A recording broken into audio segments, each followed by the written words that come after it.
வணக்கம். நான் ராம்குமார், இந்திய சுயராஜ்ய கட்சி தலைவர் பேசுகிறேன். தமிழகத்தில் தஞ்சையில் இன்றைக்கி நெல் கொள்முதல் ஒரு முக்கிய பிரச்சனையாக போயிட்டுருக்கு. என்னென்னா, அரசாங்கம் சரியான காலநிலையில் சரியான நடவடிக்கை எடுக்காதனால மழை வெள்ளத்தில் இன்றைக்கி நெல் எல்லாமே முழுக்க நெல் முழுவதும் தண்ணியில் முழுகி போய் மழை தண்ணியில் நெல் நாசமாக போச்சு. இது ஒரு ஒரு 10 ஏக்கரா 20 ஏக்கரா கிடையாது, கிட்டத்தட்ட ஒரு லட்சக்கணக்கான ஏக்கர் இன்றைக்கி எல்லாமே நெல் பணிகள் எல்லாமே நாசமாக போச்சு. இந்த காரணத்துக்கு என்ன காரணம்னா, பருவமழை காலம் அப்படிங்கிறது ஒரு விஷயமா சொன்னாலும் தமிழக அரசு சரியான முறையில் நடவடிக்கை எடுக்கலை அப்படிங்கிறது தான் இதில் முக்கியமான பிரச்சனையாக சொல்லப்படுது. அரசாங்க அதிகாரிகள், அமைச்சர்கள் அளவில் எல்லாருமே சோம்பேறியாக இருந்து தூங்கிட்டு இருந்திருக்காங்க. இதுதான் உண்மை. கடைசியில் எதிர்க்கட்சி தலைவர், எதிர்க்கட்சிகள் எல்லாமே இந்த விஷயத்தை முன்னெடுத்த ஒன்று தான் கடைசியில் கடைசியாக உதயநிதி ஸ்டாலின் இதுக்கான ஒரு நடவடிக்கை எப்படி சொல்கிறது, கணக்கு காட்டுற மாதிரி இது இந்த ஒரு நடவடிக்கை எடுத்திருக்காரு. ஆனால் முழுக்க பூர்த்தி அடையலை. இதை விட என்ன விஷயம்னா, இன்றைக்கி தமிழக அரசாங்கம் நெல்மணிகளுக்கு குண்டாளுக்கு கொடுக்க போகிறது என்னமோ 140 ரூபா தான். அதுலேயே 100 ரூபா முழுக்க லவுட்டிக்கிட்டாங்க. வெறும் 40 ரூபா தான் இது கொடுக்குறாங்க. இது எப்படி சொல்கிறது, ஒரு சரியான நிர்வாக சீர்திருத்தமும் இல்லை, ஒரு சரியான ஒழுக்கமும் இல்லை, ஒரு ஊழலும் இதில் பண்ணிக்கிறாங்க, விவசாயிகளிலிருந்து சுரண்டலும் பண்ணிக்கிறாங்க. இதையெல்லாம் எப்படி ஒரு கேவலகரமான செயல் இல்லையா, யோக்கியத்தனமான செயல் இல்லையா? விவசாயிகளை காக்க வேண்டிய பொறுப்பு மாநில அரசாங்கத்திற்கு தான் உள்ளது.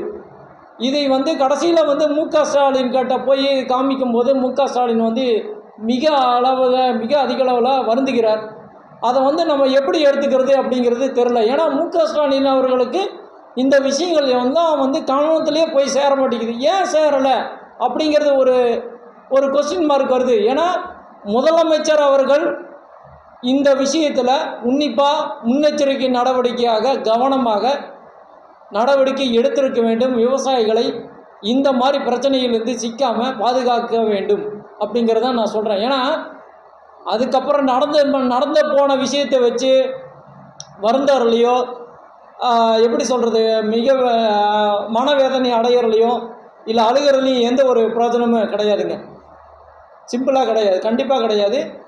இது எல்லா ஆட்சியாளர்களும் செஞ்சுருக்காங்க. ஜெயலலிதா ஆட்சி காலத்துலேயும் நடந்திருக்கு, கருணாநிதி ஆட்சி காலத்துலேயும் நடந்திருக்கு, எடப்பாடி பழனிசாமி அவர்கள் ஆட்சி காலத்துலேயும் நடந்திருக்கு.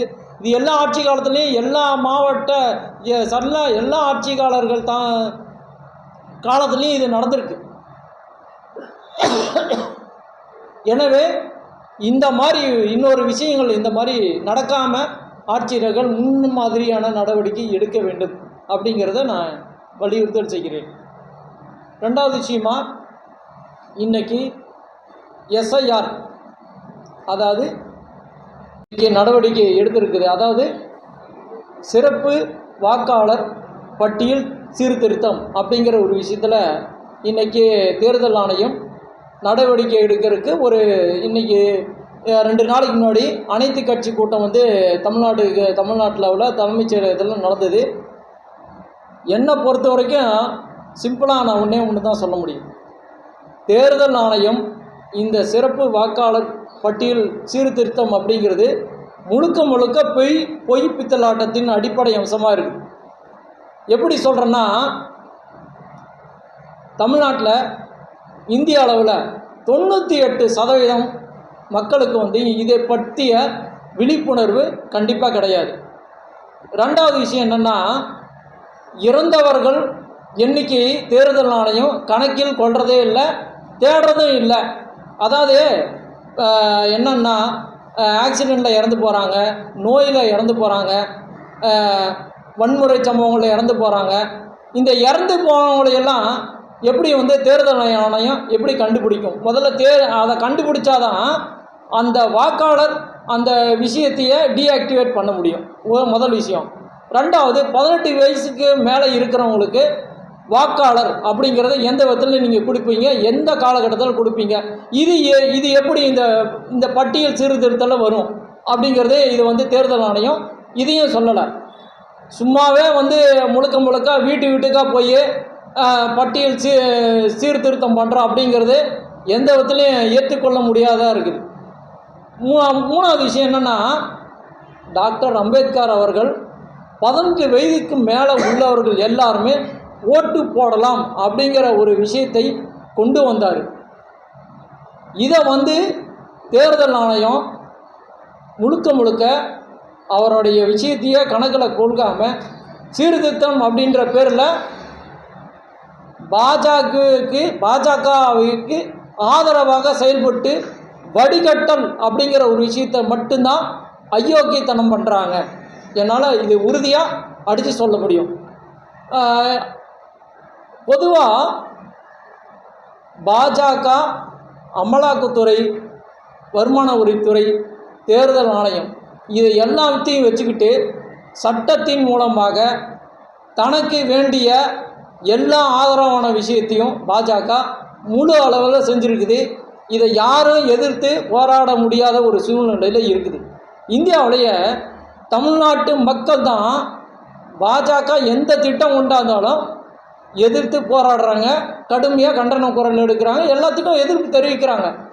ஏன் காரணம்னா, தமிழ்நாட்டிற்கு மட்டும்தான் எது சரி, எது நியாயம், எது பிரார்த்தனம், எது பித்தலாட்டத்தனம் அப்படிங்கிறது தெளிவாக தெரியுது. மீதி அதாவது இத்தனை வருட ஆட்சியாளர்கள் காலத்தில் எவ்வளவோ திட்டங்கள் வந்து கொண்டாந்தாங்க, எல்லா ஏகப்பட்ட திட்டங்கள் வந்து கொண்டாந்தாங்க. அப்படி இருக்கும்போது தமிழக மக்கள் வந்து இதுக்கெல்லாம் எந்த ஒரு விதத்துலையும் எதிர்ப்பே தெரிவிக்கலையே. காங்கிரஸ் ஏகப்பட்ட திட்டங்கள் கொண்டாந்துச்சு. வாஜ்பாயும் ஒரு நிறைய திட்டங்களில் வந்து வாஜ்பாயும் இதே பாஜக ஆளும்போது பாஜக தான் ஆளுச்சு. 95 பாஜக தான் ஆளுச்சு. அப்போ வந்து எந்த ஒரு திட்டத்துக்கும் வந்து தமிழக மக்கள் வந்து எதுவுமே எதிர்ப்பே தெரிவிக்கலையே.